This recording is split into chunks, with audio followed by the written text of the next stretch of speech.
Hey guys, thanks for tuning in. I am here today to tell you guys what I used to study and pass my NBME comp and USMLE step 1.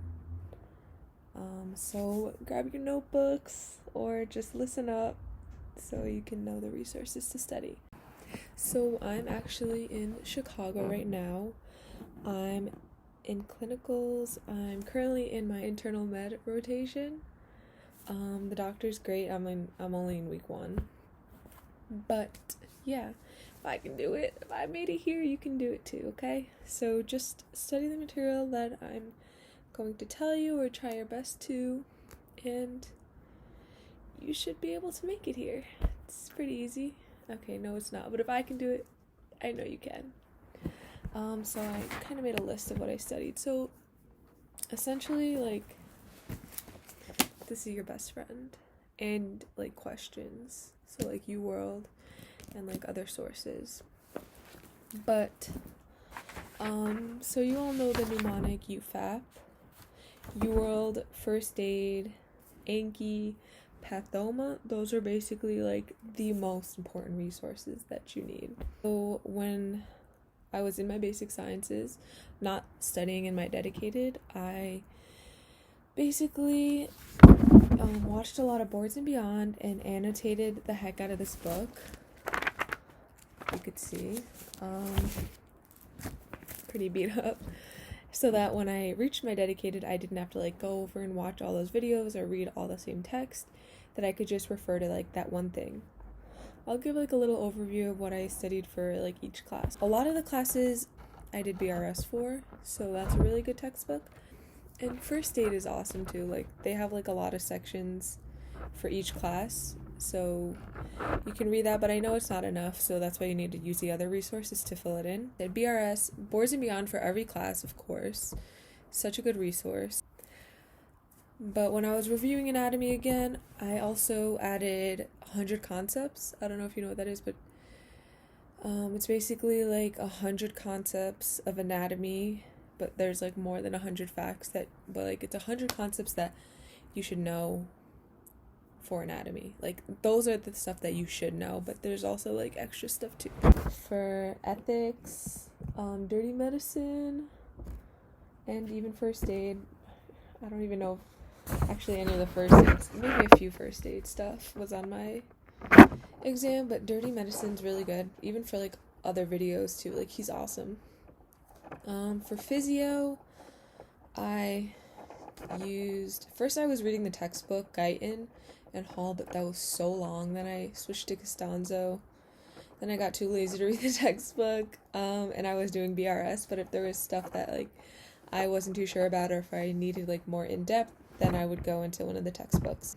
Biochem, basically like my class notes, which was really in-depth, but First Aid is really good for biochem too. It basically tells you what you need to know and not all the other extra details and all the extra substrates and enzymes and stuff that you don't really need to know for your exam. Let's see what's next. Neuro. For neuro, I studied First Aid, has a really good neuro section. Dirty medicine also has a lot of good neuro stuff.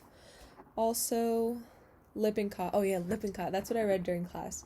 That was a really good book. Even they have really good questions. Pathoma for Path, obviously.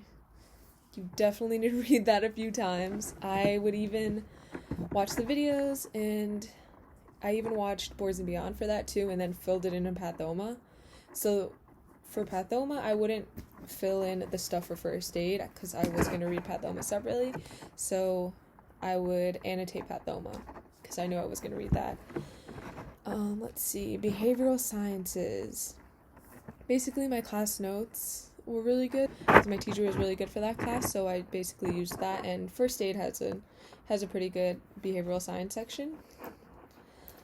Micro, so sketchy, obviously. I did do Kaplan during MD5, but a lot of it's like, It's just memorize the heck out of sketchy, and then when you're reading like other sources and stuff, it might help like fill in some other gaps. For epi and biostats, pretty much first aid and my class notes. And then for pharm, I did Kaplan and first aid. Those were really essential. And then obviously for all these classes, like I did a lot of questions. I cannot emphasize that enough. Do as many questions as you can.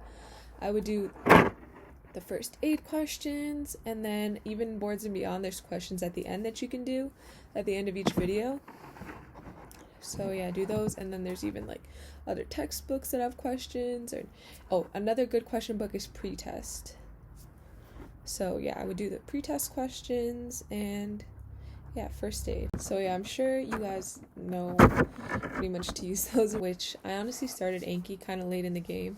I would always kind of start it during basic sciences, but then never keep up with it. But during my dedicated, like I would do it all the time. And I really learned to like get used to it and honestly become obsessed with it because it was such a good resource to nail down topics that I couldn't get down or couldn't remember. So let me go in order. So UWorld. I did UWorld like 1.5 times. When I first did it during basic sciences, I would just do it on tutor mode. But when I was actually in my dedicated, I did it on random timed mode. So that way it would stimulate like a real block in my exam, and then I would go over it at the end. And I would do a 1-hour block and then take 2 hours to go over it and like really read the explanation and stuff. And if there was stuff that I got wrong that I just wasn't remembering, or just even stuff that I guessed on, I would make another Anki deck. I don't know how you guys say Anki, whatever. Anki deck, and do my UWorld incorrects. Then, okay, so first aid. So as I said earlier, all of my stuff I really outlined in first aid, annotated first aid, and depending on how much time you have before your exam and how much time you have to study, I would count how many pages you have in first aid and split that up so you could read like 20 or 30 pages a day and get through the book. Like, I would say not just one time, like try to get through it at least like 2 or 3 times, because you may think you know the stuff. Once you start reading it, it's gonna help fill in like little gaps or just like tiny little details that you thought you knew but you don't really know. And yeah, I wouldn't say like to exactly learn like the information from first aid, because it's basically just like a lot of like bullet points and facts. But once you know the information and kind of get it, when you go over first aid, it's really helpful. So next, Anki. I used Anki decks that I found online. Basically, if you type in like Anki for step 1 USMLE, you'll find like a bunch, and there's like ones for each class, and I would do those. And then during my dedicated, I did a lot of pharm for my dedicated because it's really hard to like memorize all the drug names and the side effects and the exact mechanism. So that helped a lot. Let's see what's next. Pathoma. Pathoma was such a good resource. I read it, and then even in first aid in their path section, a lot of it's the same. So, you know, reading it over multiple times really helps it ingrain in your head. But I would also really like to emphasize like the first 3 chapters. Read that a few times, and then even read it the week before your exam that week, because you're going to get a few points from that. I don't think there's anything else. That pretty much covers everything that I used to pass. Oh yeah, let me talk about Kaplan. During my MD5, I was watching the videos, but then I got really bored of watching the videos, so I would read the Kaplan book. But sometimes some of the sections it goes really in depth, so I would kind of skim through it because there's like a lot of details I feel like was kind of excessive. So I didn't use Kaplan that much, but I used it a little, so take that as you will. But definitely use all the other stuff that I said. And lots and lots of questions. Don't forget to do questions and read first aid a few times. And Anki, do Anki. If you have any questions, just leave them down below and I will answer them. So yeah, I hope this was helpful. Don't forget to like, comment, and subscribe. And yeah, thanks for tuning in.